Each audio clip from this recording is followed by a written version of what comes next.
본문 17절에 여호와께 온전히 바치되를 오늘 말씀의 제목으로 삼습니다. 이 말씀이 저와 여러분의 삶이 되기를 바랍니다. 지난주에 말씀드린 것처럼 오늘 본문은 시간이 조금 되돌려져서 여리고성을 7번 돌았던 7째 날 새벽으로 시작됩니다. 성을 7번 다 돌고 제사장들이 양강나팔을 길게 불었을 때 여호수아가 드디어 외치죠. 이때다. 이제 소리를 외쳐라. 이 성을 하나님이 우리에게 주셨다 이야기합니다. 그러면서 중요한 명령 하나를 덧붙이고 있는데요. 여리고 성과 그 안에 있는 모든 것을 하나님께 온전히 바쳐라 하는 겁니다. 온전히 바치라는 말이 오늘 본문 17절, 18절, 21절에서 계속 반복돼서 나옵니다. 그냥 바치면 될 텐데 그게 아니라 온전히 바치라. 어떻게 바치는 게 온전히 바치는 것이냐?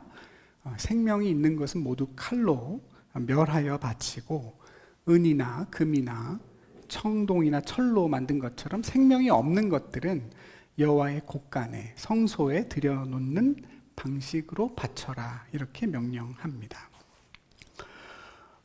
제사장을 앞세우고 여리고성을 이렇게 7번 7일 동안 도는 것에 대해서 예전에 그런 말씀드린 적이 있죠. 이것은 이미 이긴 승리에 대한 어떤 축제와 같은 것이다. 제의적인 축제를 상징한다 그랬습니다만 하나님은 이 승리에 대하여 완전히 배타적인 권리를 주장하십니다. 전쟁에서 승리한 쪽이 을에 가지게 되는 전리품들에 대한 모든 권리를 이스라엘이 다 포기하고 여리고를 온전히 하나님의 것으로 구별하여 바쳐서 이 전쟁이 전적으로 하나님의 힘과 주권 아래 치러진 전쟁이다 하는 것을 인정하라는 뜻입니다.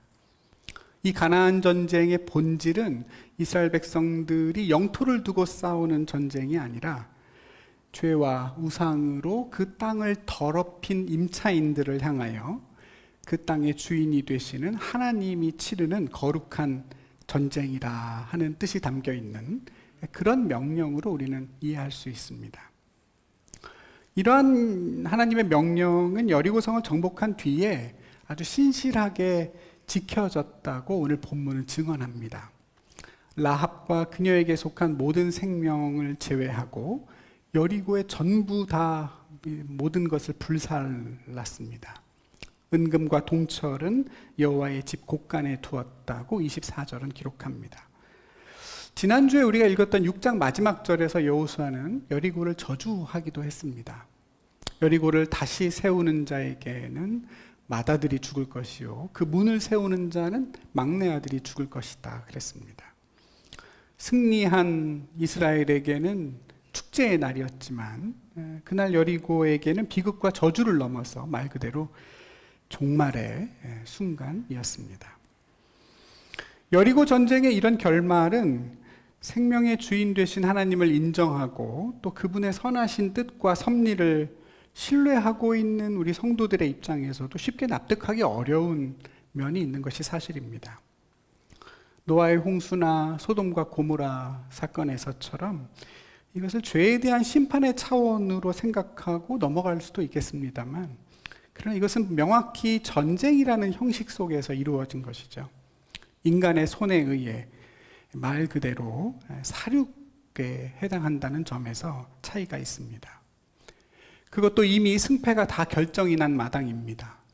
칼을 든 군인만 죽이는 것이 아니라 여자와 노인은 물론 심지어 아이들의 생명, 소와 양과 나귀 같은 짐승까지도 다 진멸, 죽여 없애라 하신 겁니다. 죽임을 당하는 쪽에서만 잔인한 것은 아닐 겁니다. 이 진멸을 수행하고 있었던 이스라엘 백성들은 어땠겠어요? 이건 전쟁이고 하나님의 명령이니까 아무런 고통이나 양심의 가책을 느끼지 못했을까요? 그러지 않았겠죠? 그 일에 가담했던 아마 사람들은 일평생 아마 극심한 트라우마에 시달리지 않았을까? 저는 그런 생각도 해봅니다. 성경이 강조하고 있는 어떤 사랑의 하나님과 배치되는 것은 물론이고 고대의 그 어느 호전적인 민족보다도 더 잔혹한 전쟁의 방식이 아닐 수 없습니다. 문제는 이러한 진멸의 명령이 비단 여리고에게만 적용되는 특수한 문제가 아니었다는 사실입니다. 앞서 2장에서 라합이 정탐꾼들에게 그런 말도 하죠. 너희가 애굽에서 나올 때 하나님이 너희 앞에서 홍해 물을 마르게 한 것과 너희가 요단 저쪽에 있는 아모리 사람의 두 왕에게 행한 일, 곧 그들을 전멸시킨 일을 우리가 들었다 그랬습니다. 여기 전멸시키다라는 단어가 바로 오늘 본문의 진멸하다, 온전히 바치다로 번역이 된 동사 하람이고, 여기에서 나온 명사가 진멸, 바쳐진 것이라는 의미를 가진 헤렘입니다.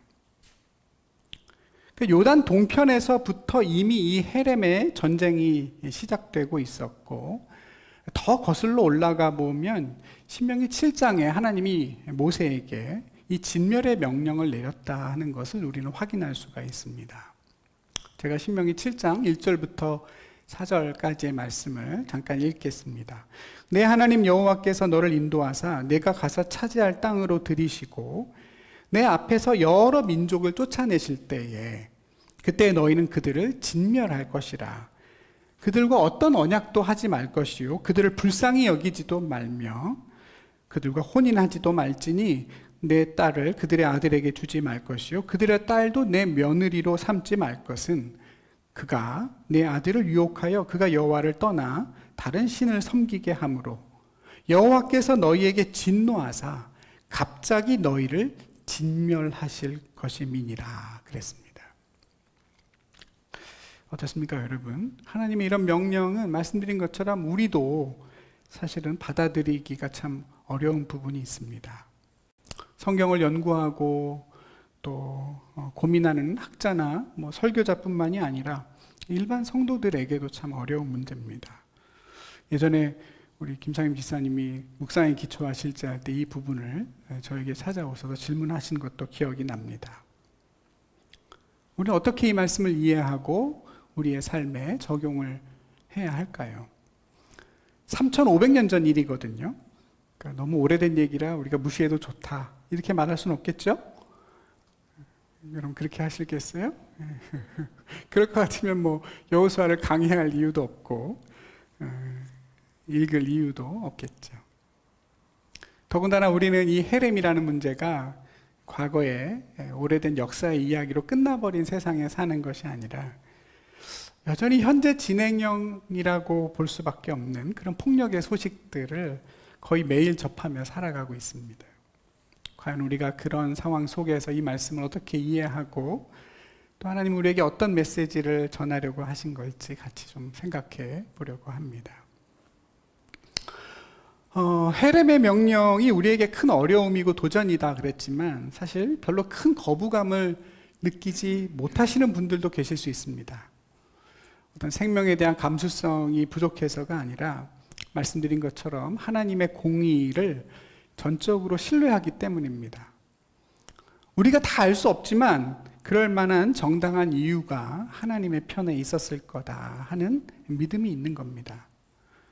그 정당한 이유들을 우리 모두가 다 이해하면 좋겠지만 그럴 수 없는 경우도 있겠죠? 이해할 수는 없지만 신뢰할 수는 있습니다. 더구나 수천 년 전에 일어난 사건이고 오늘날과는 다른 방식으로 전쟁을 하던 때입니다. 인권이나 생명에 대한 인식이 지금과는 비교할 수 없던 시대고 하나님이 그런 역사적인 한계 속에서 죄에 대한 하나님의 종말론적인 심판을 드러내신 그런 일이다 이렇게 잘 받아들일 수도 있을 것 같습니다. 저는 그것도 하나의 좋은 방편이라고는 생각합니다. 그렇지만 그런 설명들을 다 이해하지 못하는 사람들도 있겠죠? 아마 그런 이야기들을 들으면 우리 주변엔 받아들이기 어려워하는 사람들이 많을 겁니다. 우린 그들에게도 복음을 설명하고 응답하고 더 나아가 복음을 전해야 할 신앙의 책무가 있습니다. 나중에 우리 아이들이 물어볼 수도 있을 것 같아요. 그렇죠? 그런 본문을 읽고 나서 하나님 왜 이런 말씀을 하셨을까요? 도대체 왜 이러시나요? 라고 물어봤을 때 아마 대답을 해줘야 할 겁니다.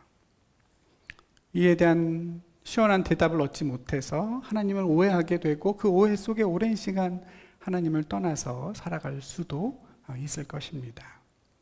그러니까 여러분, 우리는 이런 문제들을 같이 고민하고 씨름하고 하나님께 질문할 수밖에 없습니다.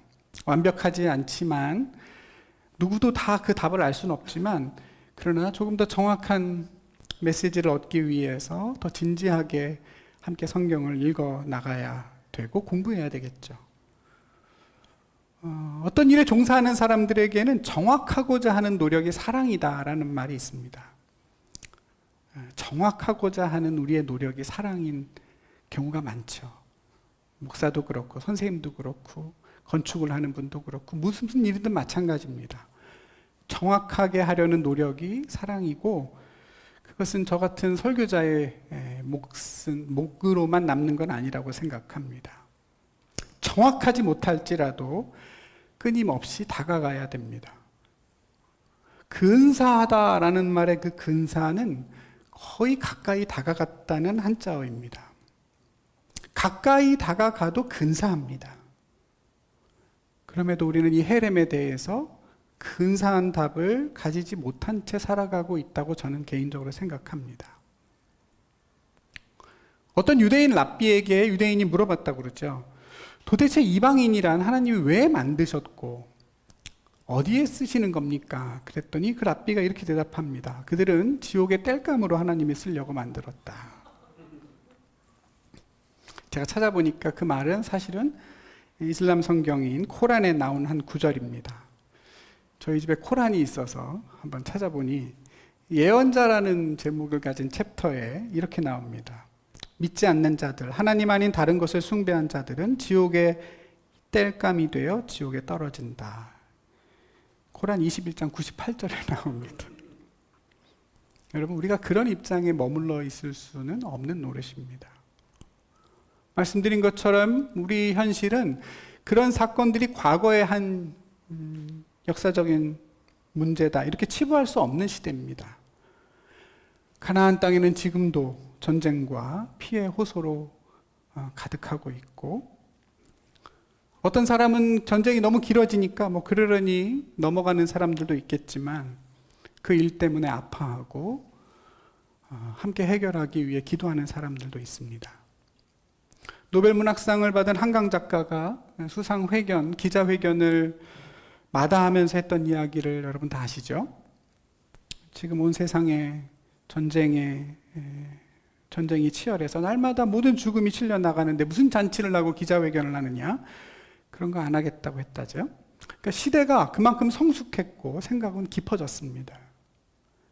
우리가 가지고 있는 소망의 이유를 어떻게 그들에게 설명할 것인가를 생각해 보면 적어도 우리의 고민과 질문이 그들만큼은 치열해져야 함을 우리가 알 수 있겠고, 우린 다 알 수는 없지만 그럴 만한 정당한 이유가 하나님께 있었을 것이다, 여기에 우리의 대답이 멈춰 있을 수는 없지 않을까, 저는 그렇게 생각을 해봅니다.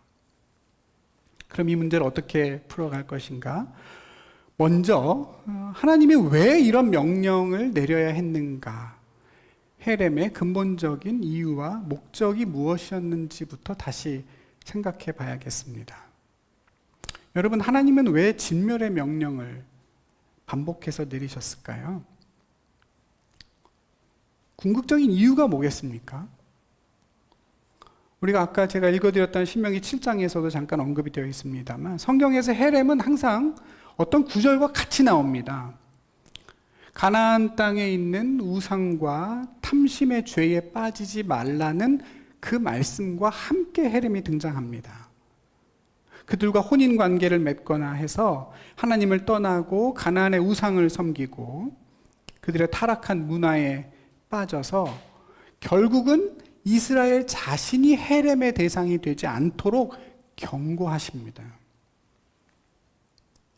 가나안 전쟁이 막 시작된 지금이야 이스라엘 백성들이 하나님만 섬기고 하나님께 순종할 것 같이 보이지만 전쟁이 다 끝나고 상황이 변하면 마음도 바뀌죠. 가나안에 있는 모든 풍요를 일상으로 누리게 됐을 때는 하나님만 섬기고 하나님 말씀에 순종하고 공의와 정의를 행하라는 많은 계명들이 그보다 더 무겁게 느껴질 수가 없습니다.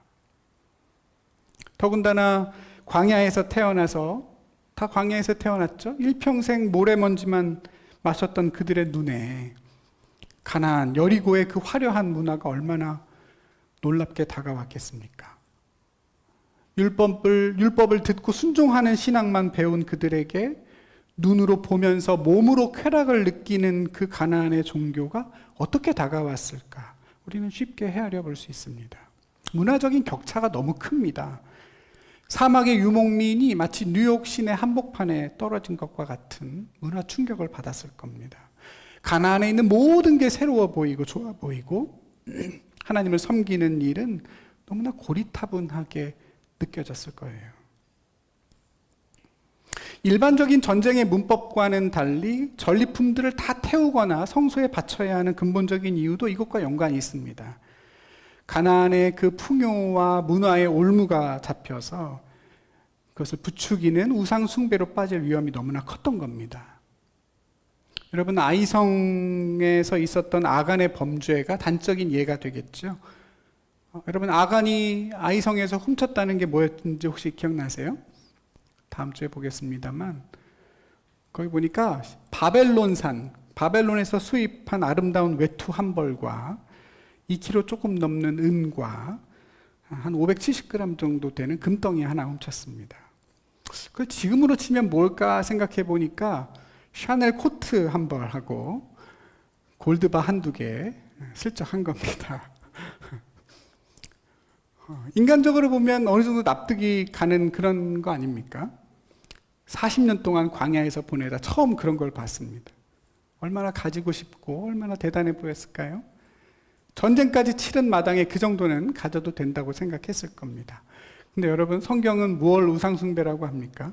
탐심이 우상숭배라고 합니다. 탐심이. 하나님과 재물을 우린 동시에 섬길 수 없기 때문에, 그렇게 만들어졌기 때문에 우리 안에 탐심이 있는 한 하나님을 섬길 수 없답니다. 돈을 사랑하면 일만하게 뿌리가 된다고 하고, 물질에 사로잡혀 사는 한 인간은 절대로 하나님을 온전히 사랑할 수 없다고 성경은 말합니다. 우린 가끔 그런 얘기 하잖아요. 하나님을 위해서 물질이 좀 더 필요합니다. 그렇죠? 우리 교회도 우리 아이들 좀 편하게 예배드릴 수 있는 장소를 얻기 위해 어디 물주가 나타나지 않을까. 뭐 그런 얘기도 가끔 합니다만, 근데 결국 그 탐심이 올무가 되어 하나님을 청종하지 못한다고 성경은 경고합니다. 사울 왕이 아말렉하고 전쟁했을 때 진멸하라는 명령에 순종하지 못하면서 했던 핑계가 뭐였죠? 왜 기름진 소와 양을 진멸하지 못했느냐? 사무엘이 물어보니 사울은 그걸로 하나님께 예배드릴 겁니다 그랬습니다. 하나님이 사울을 왕으로 세운 것을 후회하셨다는 장면이죠. 사랑하는 우리 성도 여러분, 하나님은 우리가 가진 것, 우리의 재물이 아니라 우리 자신을 바라시는 줄로 믿습니다. 여러분이 하나님의 것임을 인정하고 물질이 아닌 하나님을 섬기며 사는 것이 성도의 믿음이고, 그것을 순종하기 위해 노력하는 삶이 거룩입니다. 거기에 참된 쉼과 자유가 있다고 하나님은 약속하시고, 거기에 세상을 이기는 능력이 있다고 말씀하시죠.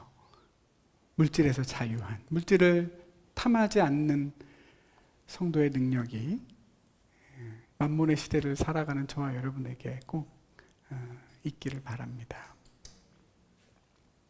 그런 의미에서 보면 헤렘의 진짜 목적은 생명에 대한 진멸이기 전에 가나안의 물질주의에 대한 진멸이고, 이스라엘의 내면에 있는 탐심과 우상 숭배에 대한 진멸의 명령이라고 우리는 말할 수 있습니다.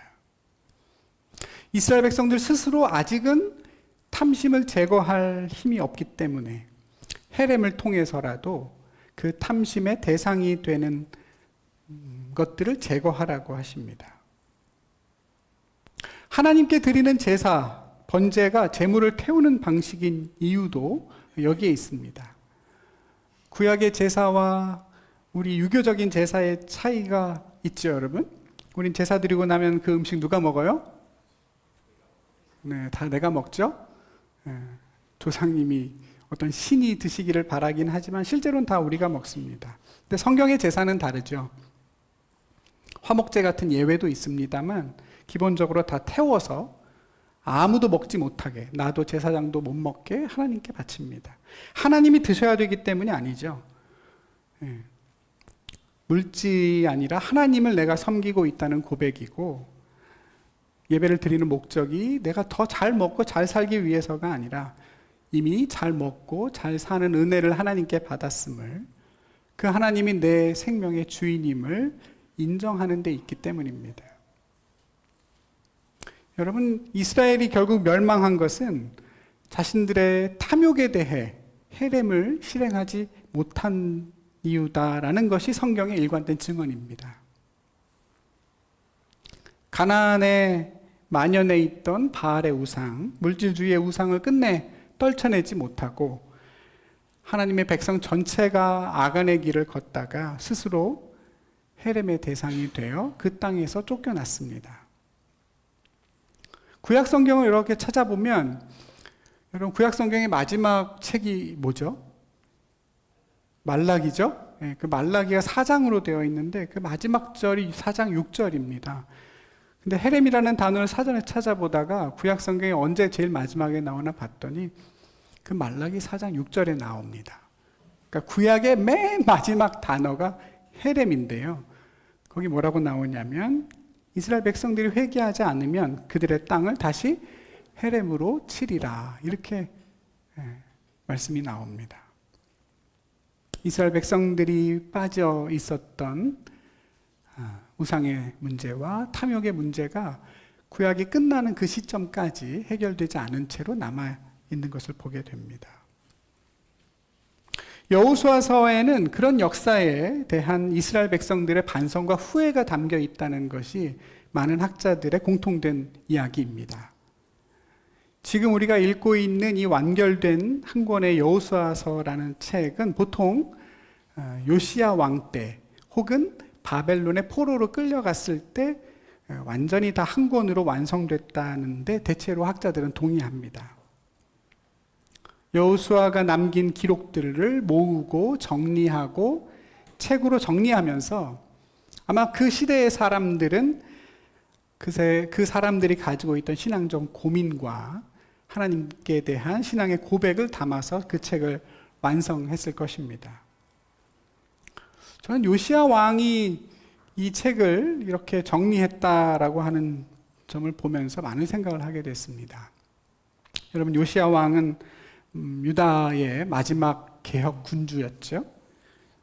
우리가 지난달에 말씀, 열왕기하 말씀을 묵상할 때 요시야도 읽었습니다만 8살에 왕에 올라서 그 아버지가 부하들에게 암살당하고 8살에 왕위에 올라서 39살에 죽을 때까지 끊임없이 하나님을 향한 종교 개혁과 그리고 신앙의 노력을 기울였던 사람입니다.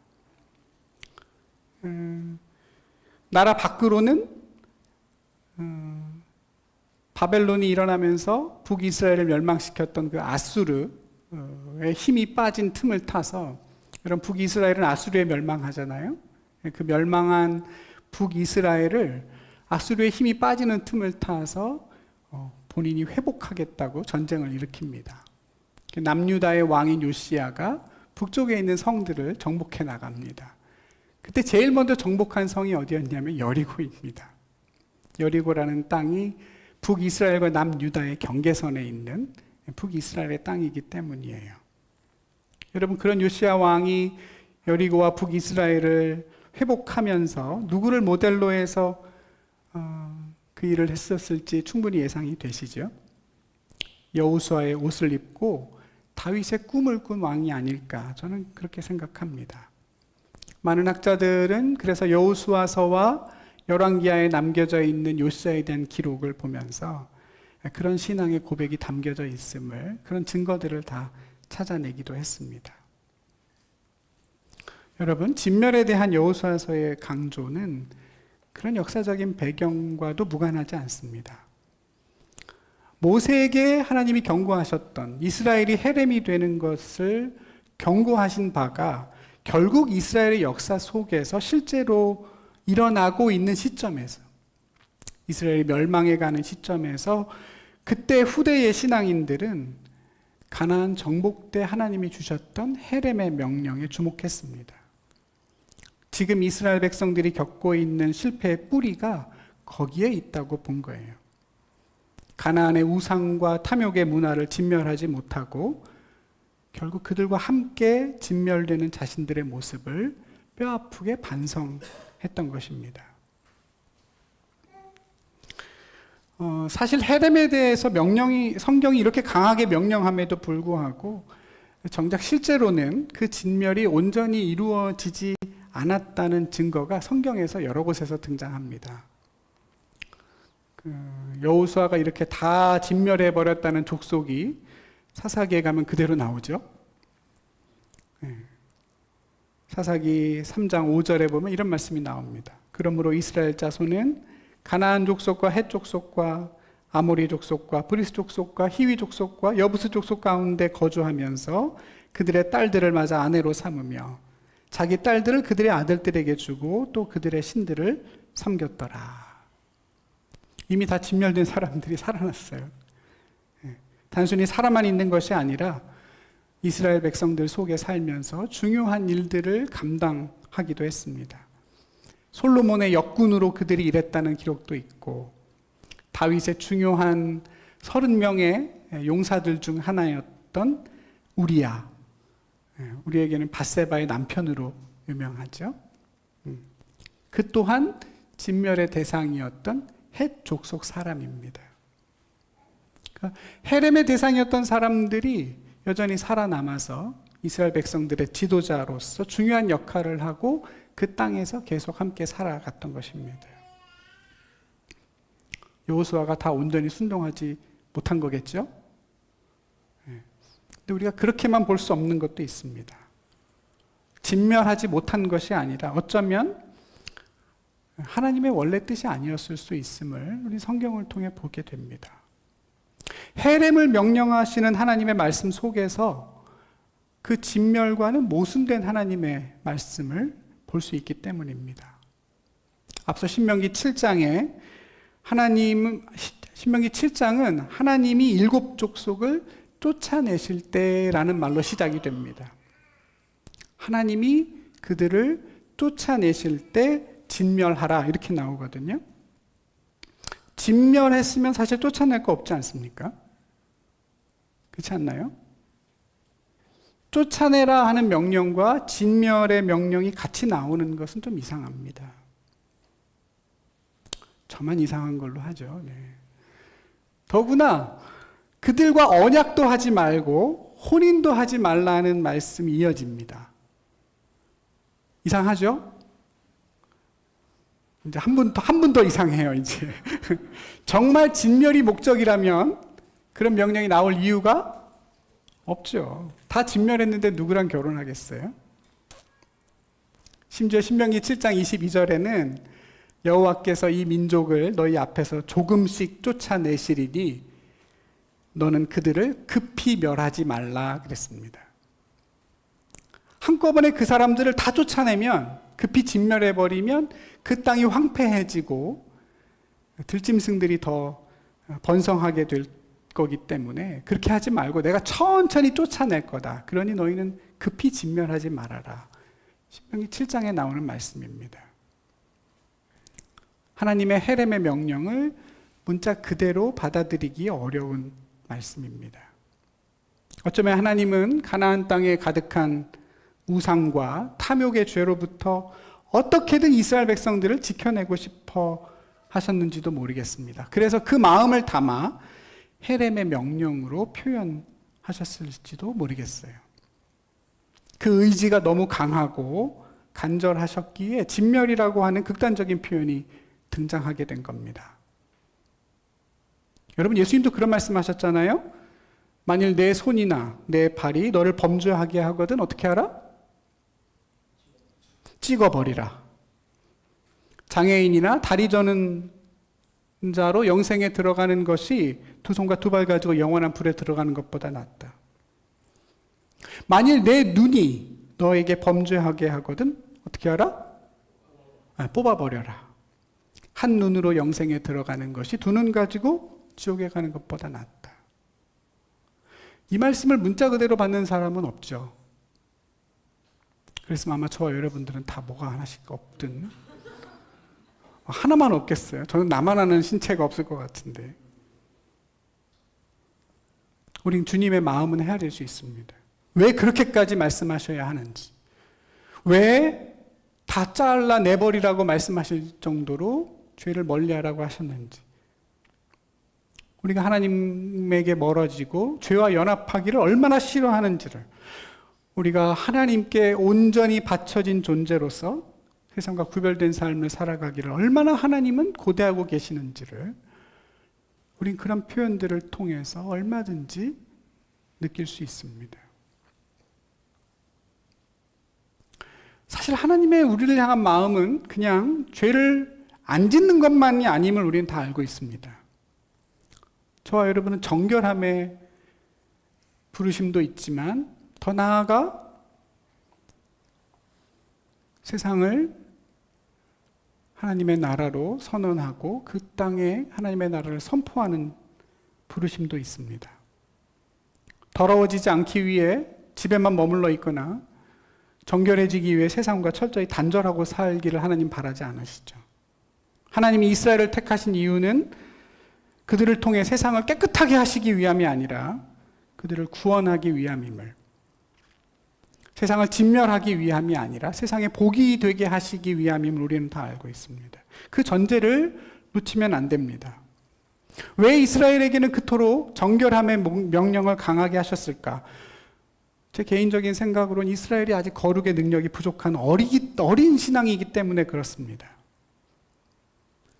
지금은 선한 영향력을 가나안 백성들에게 끼칠 힘이 없습니다. 오히려 영향을 받고 오염되기가 더 쉬운 상태죠. 그렇지만 이스라엘 백성들을 향한 하나님의 궁극적인 뜻이 그것만은 아닙니다. 세상과 구별되는 것이지 분리되는 것이 아닙니다. 죄를 멀리하고 죄를 떨쳐내기만 하면 되는 것이 아니라 죄 가운데 살아가는 사람들을 외면하지 않고 그들을 정죄하지 않고 저주하지 않고 그들과 함께 살며 그들도 하나님의 사랑을 누릴 수 있도록 하는 것이 저와 여러분 이스라엘 백성들이 받은 소명입니다. 그걸 거룩의 삶이라고 했습니다. 부정적인 것과 접촉했지만 깨끗한 것이 더러워지는 것이 아니라 더러워진 것이 깨끗해지는 것. 인간의 정결함으로는 안 되는 것이죠.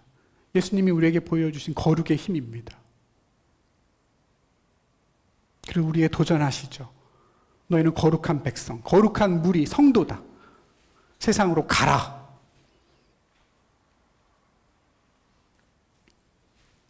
물론 저와 여러분은 세상에 가서 하나님의 거룩을 드러내기보다는 우리도 세상에 물들고 오염될 때가 훨씬 더 많습니다. 그렇죠, 여러분? 세상을 더 닮아가고 그들과 똑같은 욕심을 가지고 살아갑니다. 그 실패가 반복되다 보니까 자포자기의 심정이 되죠. 세상 속에서 구별되기를 포기하고 세상과 분리돼서 죄만 안 짓고 살자 하는 생각을 하게 됩니다. 근데 여러분, 하나님의 마음은 다릅니다. 하나님은 우리를 세상으로 가라고 하시고 너희가 세상의 빛이고 소금이라고 하십니다. 내 힘으로는 잘 안 되지만 그럼에도 불구하고 하나님이 주신 부르심을 따라 우리는 우리에게 속한 모든 것을 살려내겠다는 하나님의 언약을 붙잡고 끝까지 거룩의 길을 걸어가야 합니다. 우리 안에 있는 탐심과 죄성을 향해서는 헤렘을 선포하고 세상을 향하여는 거룩하고 사랑받는 자처럼 긍휼과 자비와 겸손과 온유와 오래 참음을 옷 입고 두려움 없이 세상과 함께 세상 속에서 세상을 섬기며 살아가야 합니다. 헤렘의 방향이 반대가 되면 곤란합니다. 세상을 그냥 진멸의 대상, 심판의 대상으로 바라보고 늘 정죄하고 혀를 차고, 그러면서 정작 우리 자신은 죄의 종으로, 물질의 종으로 살면 안 되겠죠. 예수님은 늘 친구로 여겨서 다가갔던 사람들을 우리는 교정의 대상으로 바라보고 정죄할 때가 참 많습니다.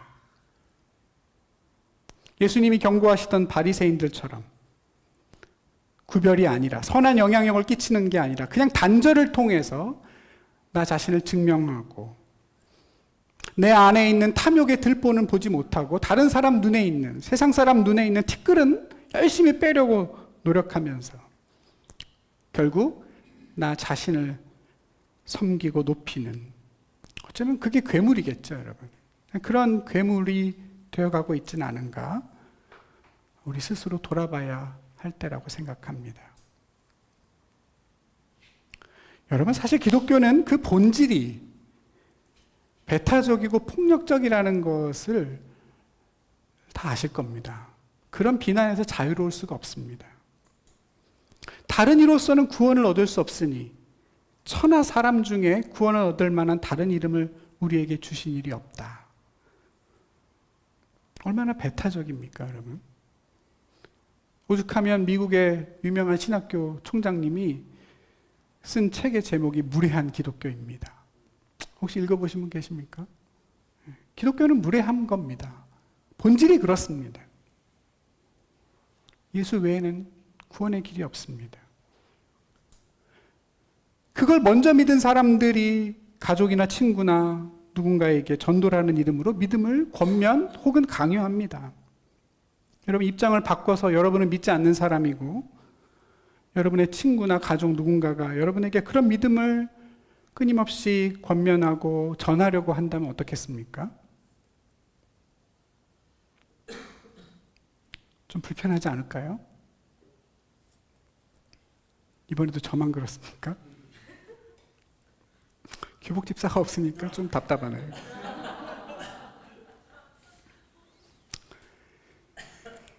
지구상에 있는 수많은 종교 중에 유일신을 믿는 대표적인 고등 종교 하면 유대교와 이슬람교 그리고 기독교 세 가지인데요. 신기하게도 이 세 종교의 기원은 모두 다 아브라함이라는 똑같은 공동점을 가지고 있습니다. 이들이 오늘날 세계 곳곳에서 일어나고 있는 전쟁의 중심에 있죠. 그리고 우리나라에서도 많은 갈등의 원인이 되고 있습니다. 여러분, 이런 것들은 어떻게 생각하십니까? 신앙이 좋아서 그런 갈등과 분열이 일어나는 걸까요? 과연 세상 사람들은 우리를 향해 샬롬의 종교, 평화의 종교라고 생각할까요? 가뜩이나 원래부터 배타적인 인상이 강한 기독교를 폭력의 종교로 오해하게 만드는 일들이 이 땅에서도 다름 아닌 기독교인들을 통해서도 일어나고 있지는 않습니까? 우린 예수님을 통해서 진정한 거룩함의 능력이 어디서 나오는지를 분명하게 봤습니다. 겸비함과 온유함의 옷을 입고 드러납니다. 예수님은 그 누구도 정죄하거나 당신의 신념을 강요하지 않았습니다. 다만 주님 안에 있는 하나님의 사랑, 그분이 먼저 누리고 있는 하나님의 나라를 사람들에게 보여주시고 베풀면서 그 삶으로 초대하셨죠. 연약한 죄인들에게는 언제나 온유하고 넉넉하시지만 강하고 교만한 자들에겐 그 한없이 엄격하셨습니다. 오래 참고 온유한 그 사랑에 항복해서 저와 여러분이 오늘 이곳에 와 있지 않습니까? 그렇죠? 너의 원수를 헤렘의 대상으로 여기지 말고 사랑하라고 섬기라고 하는 그 명령을 살아내는 사람들이 저와 여러분입니다. 설사 그것에 다 순종하지는 못한다 해도 그 말씀을 품고 그렇게는 살아야 되죠.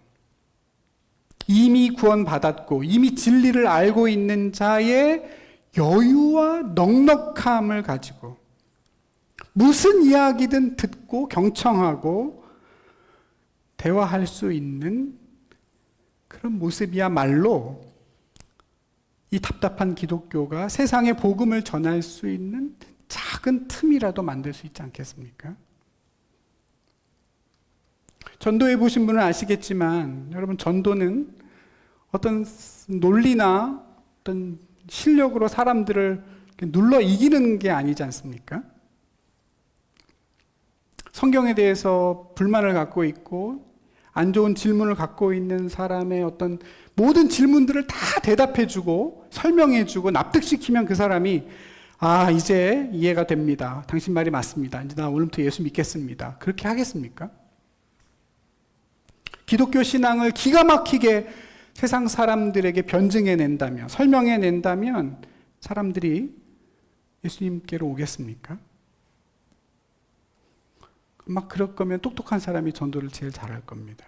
근데 실제로는 그렇지 않죠. 좀 덜 똑똑해 보이고 뭘 잘 모르는 것처럼 보이는 사람, 틈이 많은 사람, 그걸 본인도 알고 있고